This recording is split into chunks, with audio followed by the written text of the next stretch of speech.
Olá, crianças e adolescentes do CCA 120, como é que vocês estão? Espero que vocês estejam bem e se cuidando. Este vídeo é um vídeo um pouquinho diferente dos outros, porque ele é uma devolutiva das devolutivas do último vídeo, Memórias de Palavras. E eu gostaria de começar agradecendo pela participação, pela pesquisa, pelo capricho, pela essa troca de conhecimento. Foi muito legal, gostaria de agradecer as crianças, aos adolescentes e às famílias, aos responsáveis e às responsáveis pelo incentivo. No vídeo de hoje eu vou comentar um pouquinho o que saiu no geral na pesquisa de vocês. Vamos lá para as palavras? A primeira palavra, gogô, vocês trouxeram que é um instrumento afro-brasileiro e também que é um instrumento com duas campânulas de ferro. Vocês já tinham ouvido o agogô, tinham visto? Durante a pesquisa de vocês deram uma olhada em alguns vídeos com sons do agogô? É lindíssimo. Outra palavra, bagunça, saiu quase no geral, que é desorganização e confusão, como tá aí nessa foto que eu coloquei.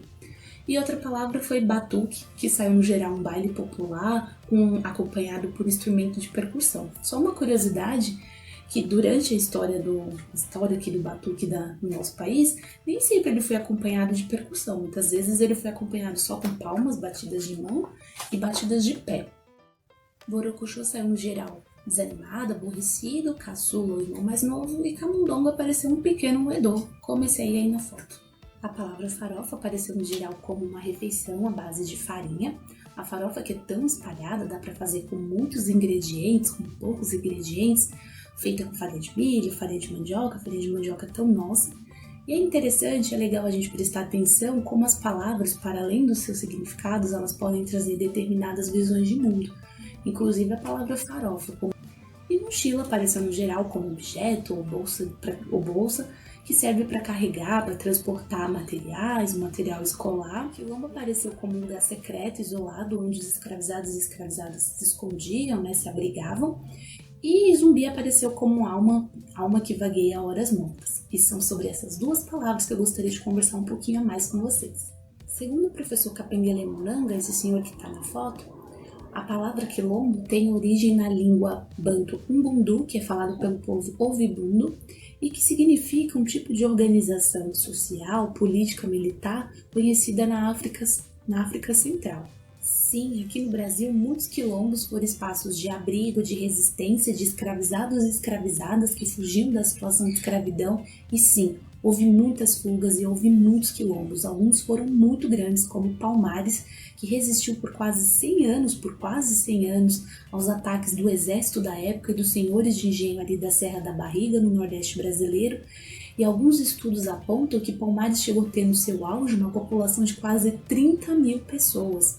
Olha que grandioso isso, e a gente nem conhece, muitas vezes a gente não vê essa história na escola. E por falar em zumbi, uma outra palavra que nós pesquisamos, zumbi é o nome de um guerreiro, foi um dos líderes de Palmares, e para a gente ter uma noção da importância da figura de zumbi, o dia 20 de novembro, o dia da consciência negra, foi reivindicado pelos movimentos sociais negros, pelos movimentos negros, por ser o dia da morte de zumbi. Então por isso que no dia 20 de novembro é o dia da consciência negra.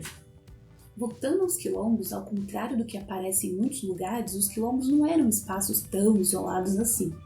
Primeiro, porque além de escravizados e escravizadas, havia brancos pobres e indígenas morando nos quilombos.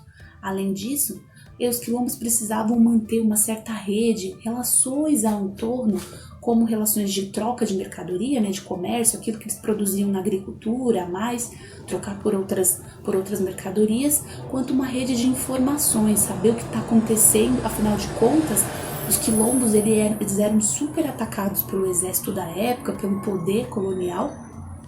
Afinal de contas, eles se contrapunham à escravidão, e a escravidão dava muito dinheiro. Só que muitos quilombos não se formaram apenas dentro dessa lógica de espaço, abrigo de escravizados e escravizadas que fugiam.